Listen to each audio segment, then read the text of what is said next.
என்ன வேலைத்துல அந்த செல்ஃப்ல பண்ணுவ? மளிகை ஜாமான் வச்சிருக்கேன்மா. சரி. பட்டை, கிராம்பு, இஞ்சி இலை, அப்புறம் அந்த கொப்பு சொன்னாங்களா அது எல்லாமே இங்க வச்சிருக்கேன். சரி. அதெல்லாம் தான் எடுத்துட்டு இருக்கேன். இப்ப சாதம் தாளிக்க போறேன், பச்சை பட்டாணி சாதம். அதுக்காக இதை எடுத்துட்டு இருக்கேன். கிரீன் பீஸா? Green peas rice. ஓகே. அது பாருங்க. இப்போ எல்லாமே ரெடி பண்ணி வச்சிருக்கேன். ஓகே. இஞ்சி பூண்டு. நான் அது காமிக்கணும்ல, எனக்கு தெரியாதுல்ல, ஒவ்வொன்றா சொன்னதானே எனக்கு தெரியும். இஞ்சி, ஜிஞ்சர், கார்லிக், பூண்டு. ஓகே. ஆனால் எப்பவுமே பிரியாணிக்கு வந்து நான் பச்சை மிளகா போட்டு அரைக்க மாட்டேன். இந்த பச்சை மிளகா போட்டு அரைக்க போயிடுறேன். Green chilli. ஓகே. புதினா மல்லி, கருவேப்பிலை இருக்கா? கருவேப்பிலை இதுக்கு போடுறது இல்லை மாமா. கருவேப்பிலை தான் இருக்கே. இல்லை போடுறது இல்லை. சரி ரைட்டு. அப்புறம் இது என்னமோ அழகா இருக்கு. இது சோம்பு கொஞ்சம். ஓகே. தாளிக்கிறதுக்கு அதை எடுத்து வச்சுட்டு எல்லாத்தையும் பேக் பண்ணிடுவேன். இப்போ இதை வந்து அரைச்சி கிரைண்ட் பண்ணிக்கலாம். நல்லா ஃபைன் பேஸ்ட்டாக கிரைண்ட் பண்ணிடுவோம். அரிசி கழுவி வச்சுருக்கேன். க்ரீன் பீஸ் வந்து ரெடி பண்ணி வச்சுருக்கேன். இது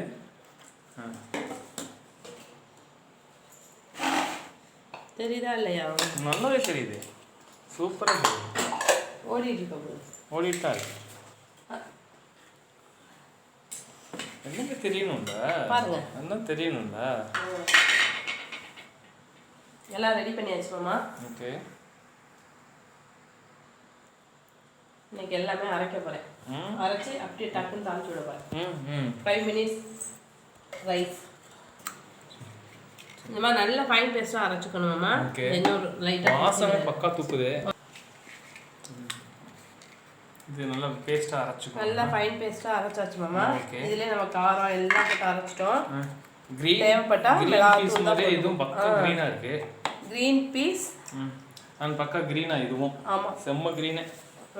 நீங்களும் இன்னைக்கு கிரீன் சாரி போட்டுருக்கு. இது ப்ளூ. இப்போ வந்து என்ன பண்ணணும்னா ஸ்டவ் பற்ற வச்சுக்கலாம். ஓகே.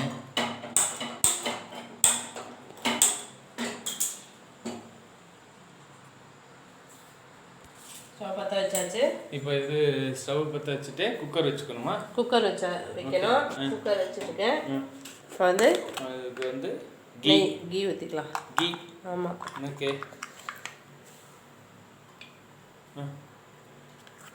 கீ ஊற்றியாச்சு. ஓகே. கீ பத்தாது, அதனால நான் கொஞ்சம் ஆயில் ஆட் பண்ணிக்கிறேன். ஓகே. இது ஒரு குழிக்கரண்டின்னு சொல்லுவாங்க. ஆமாம், ஒரு குழிக்கரண்டின்னு சொல்லுவாங்க. நான் 2 கரண்டி ஊற்றிருக்கேன். இப்போ நல்லா காயட்டும். இது மிக்ஸ் பண்ணி வச்சுக்கிறியா? ஆமாம், கொஞ்சம் காயட்டும். ஓகே. பாருங்க, அது சூடு ஏறணும், இதாகணும். ஆமாம், சூடு ஏறணும். இதுக்கு தேவையானதை வந்து என்னென்னன்றதை காமிப்பீங்களா? ஆமாம், தாளிக்க போகிறேன். சோம்பு, பட்டை, கிராம்பு, ஏலக்காய், அப்புறம் இந்த மசாலா ஜாமான்லாம் வச்சுருக்கேன். பிரிஞ்சி எல்லாம் வச்சுருக்கேன். முழு மசாலா? ஆமாம், முழு மசாலா வச்சுருக்கேன். ஓகே. இப்போ தனித்தனியாக போடணுமா? இல்லை, அப்படியே போட்டுக்கலாம். தனித்தனியாக போட்டிங்கன்னா மக்கள் எல்லாரும் பார்ப்பாங்கல்ல, என்னென்ன தெரியுங்களா? தாளிக்கிறது எல்லாமே. பிரிஞ்சி இலை ஃபஸ்ட்டு அதை போடுவோம். ஓகே. அப்புறம் பட்டை, கிராம்பு, ஏலக்காய், இந்த ஒரு கொப்பு ஒன்று. ஓகே. இப்போ சோம்பு அதுலேயும் வச்சு அரைக்கலாம், இதுலேயும் போடலாம். அதில் வச்சு கண்டிப்பாகவும் அரைக்கணும், இதுலேயும் கண்டிப்பாக போடணும். சோம்பு வந்து ஜீரண சக்தியை கூட்டுமா? டைஜஷன் ப்ராப்ளம் இருக்காது. அதே மாதிரி அது வந்து ரொம்ப உடம்புக்கும் நல்லதுன்னு சொல்கிறாங்க. அதனால் சோம்பு ஜீரகம் சேர்த்துக்கிறது நல்லது. இப்போ இந்த இஞ்சி பூண்டு மசாலா அரைச்சி வச்சுருக்கோம்ல மாமா. இஞ்சி பூண்டு, புதினா மல்லி, பச்சை மிளகாய் எல்லாம் அரைச்சி வச்சுருக்கோம். அப்புறம் இதை வந்து போட்டு எண்ணெயில் நம்ம வதக்கிக்கலாம். பொதுவாக வந்து இஞ்சி பூண்டு பேஸ்ட்டு தான் அரைச்சி போடுவாங்க. ஆமாம். பச்சை மிளகாய் கிள்ளி போடுவாங்க. ஆமாம். இன்றைக்கி நான் வந்து இந்த க்ரீன் பீஸுக்கு வந்து இது எப்படி வேணால் வெரைட்டியாக நம்ம செஞ்சுக்கலாம். பட் ஆனால் இது வந்து டிஃப்ரெண்ட் டேஸ்ட் இருக்கும். ஆமாம், இந்த டேஸ்ட் வேறு மாதிரியா இருக்கும். இது இன்னைக்கு வந்து நித்யா ஸ்பெஷல்னு சொல்லிக்கலாம்னா உன்னோட இதில் சொல்லிக்கலாம். ஸ்பெஷல்னு சொல்லலாம். கண்டிப்பாக சொல்லலாம். இப்போ இது நல்லது என்ன, இதோட வெங்காயம் ஆட் பண்ணிக்கிறேன். டைமண்டாக கட் பண்ணியிருக்க மாதிரி இருக்குது கொஞ்சம். ஆமாம், கொஞ்சம் பெருசாக கட் பண்ணியிருக்கேன். ஓகே, இது பண்ணிட்டுன்றதுக்காக கொஞ்சம் இதை வந்து நான் என்ன பண்ண போகிறேன், இது மஞ்சள் தூள் போட போகிறது இல்லை.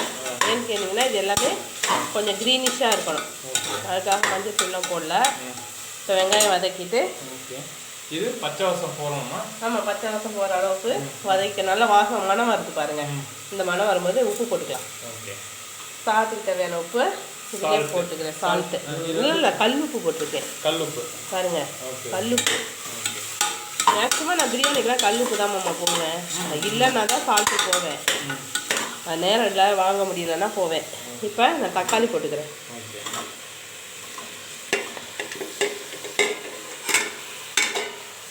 இப்போ இதை நல்லா வதக்கிக்கலாம் முதல்ல. அடுத்து இந்த க்ரீன் பீஸ் எடுத்து போட்டு வதக்கிக்கலாம். பச்சை பட்டாணியை கடைசியாக வதக்குவோம். நல்லா வதக்கானி எடுத்து அதில் போட்டுக்கிறேன். க்ரீன் பீஸை அதில் போட்டாச்சு. நல்லா இதை ஒரு வதக்கிட்டு நம்ம தண்ணி அளந்து வச்சுருக்க எடுத்து அதில் ஊற்றிக்கலாம். இதுக்கு வந்து புதினா சட்னி வந்து பச்சை பட்டாணி போட்டாச்சு, அது எல்லாமே நல்லா மிக்ஸ் ஆகிடுச்சு. ஆமாம்மா, நல்லா மிக்ஸ் ஆகிடுச்சு. நல்லா ஒரு பரட்டு பரட்டி வச்சுட்டு நம்ம இப்போ வந்து கொஞ்சம் ஒரு 5 நிமிஷம் வதங்கட்டும்.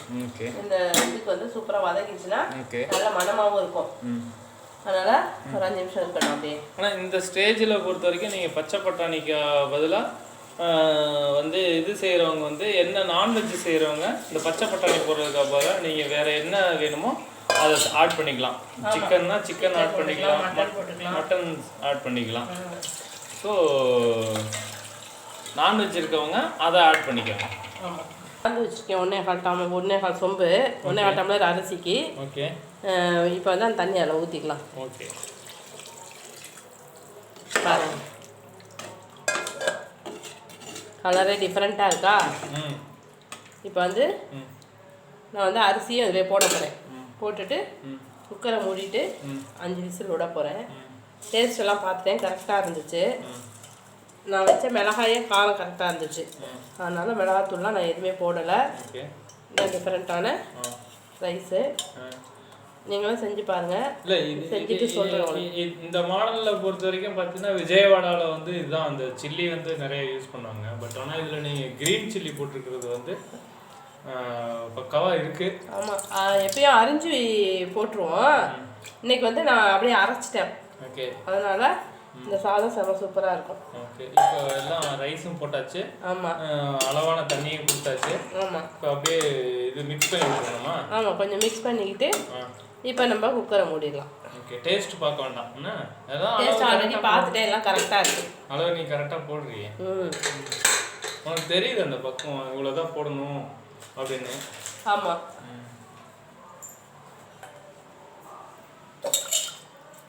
இப்போ எல்லாம் கரெக்டாக இருக்குது. இப்போ நம்ம குக்கரை மூடிக்குவோம். ஓகே, 5 விசில் வரட்டும், ஆஃப் பண்ணிடலாம். ஓகே, இப்போ விசில்லாம் வந்துருச்சு, அடங்கிருச்சு. ஸோ இது என்ன அது கிரீட்டிங்ஸ் ஏதோ வந்திருக்கு. ஆமாம்மா, நம்ம ஃப்ரெண்டு ஒருத்தவங்க வீடு கிரகப்பிரவேசம் பண்ணுறதுக்காக இந்த கிஃப்ட் கொடுத்துருக்காங்க பாருங்க. சூப்பராக இருக்கு. இது வந்து வீட்டுக்குள்ளேயே வச்சு வளர்க்கலாமா, அதுக்காக கொடுத்துருக்காங்க. அதை நான் வந்து இங்கே ரேக்கில் வச்சுருக்கேன். ஸ்டாண்டில் கொண்டு வந்து அழகாக வைக்கணும்னு சொல்லி அது நல்லா வளருன்றதுக்காக. இது வந்து நெகட்டிவ் எனர்ஜிலாம் இது பண்ணுவோம், அதுக்காக கொடுத்தாங்க.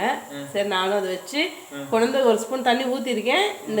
இந்த லீஃப்லாம் இப்போ புதுசாக வந்திருக்கு. இந்த லீஃப்லாம் புதுசாக வந்திருக்கு, வளருதானா. அவங்க பாசம் மேலே கூட. ஆமாம், அதுக்காகவே ஸ்பெஷல். என்னன்னாவே அவங்களுக்கு வந்து ஸ்பெஷல் தான். ஆமாம். கேஸ் கொஞ்சம் ரிலீஸ் பண்ணி கேஸ் ரிலீஸ் பண்ணலாம்.